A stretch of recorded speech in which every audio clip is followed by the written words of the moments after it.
Salut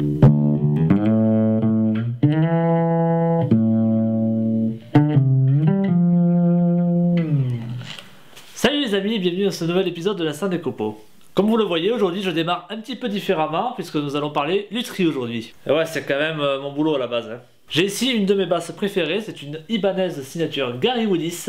C'est un modèle plutôt rare. J'ai réussi à trouver celle-ci d'occasion à pas trop cher parce que c'est un modèle qui a été modifié à la base. Les anciens propriétaires n'ont pas été très soigneux, honnêtement, avec ce pauvre instrument. Donc aujourd'hui, je vais lui faire une petite beauté. Déjà, j'ai un petit souci.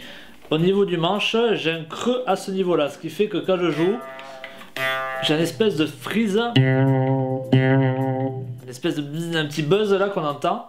Qui n'est pas très agréable. Donc je vais devoir retirer les cordes, le scier et poncer tout ça dans sa longueur pour faire ce qu'on appelle une planimétrie. La peinture du corps est d'origine, mais le vernis n'était pas anti-UV, donc du coup elle a verdi un petit peu et je ne sais pas si on voit très bien, mais en fait elle vire presque au vert cacadois en fait.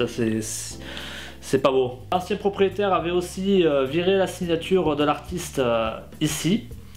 Et avait fait quelque chose de pas très beau, donc j'avais mis un autocollant pour cacher la misère. Je vais le retirer, je pense, et voir si je peux arranger un petit peu ce qu'il a fait ou pas. Voilà, donc du coup il va falloir que je démonte l'instrument. Au niveau de la couleur, justement, alors je sais pas trop, maintenant que j'en parle, de toute façon je vais devoir le faire, vous allez avoir envie de voir ça. Je vais la poncer.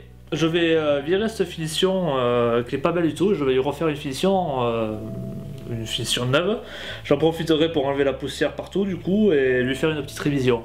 Allez, il y a un petit peu de boulot, on y va.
Le creux se trouve ici à peu près. Ça veut dire que tant qu'il y aura des marques de crayon ici, c'est que je n'aurai pas assez poncé.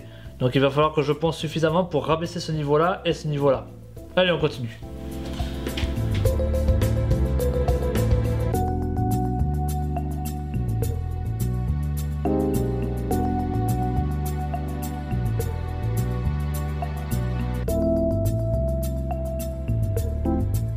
Je vous avais montré que la touche avait été abîmée par les cordes, ce n'est plus le cas maintenant puisqu'elle a été poncée, mais pour la protéger, j'ai décidé de la vernir au cyano. Alors le cyano, c'est tout simplement de la glu liquide. Mais pour ça, c'est lunettes et masque obligatoire parce que ça fait des vapeurs, ça brûle les yeux, ça peut même les coller apparemment, c'est assez glauque.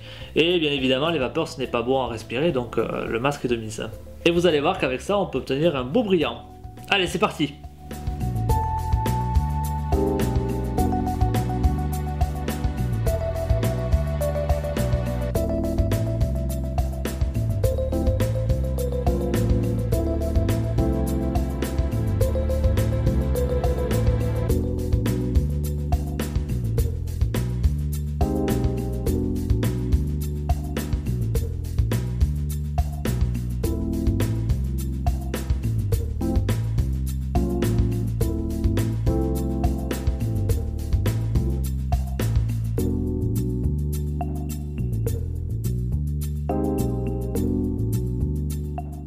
Pour le coup, on peut être certain que la basse est japonaise.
Maintenant que ma base a été entièrement désossée, il ne reste plus aucune partie métallique ni électronique, nous n'avons que le bois, eh bien je peux commencer à poncer. Allez, c'est parti.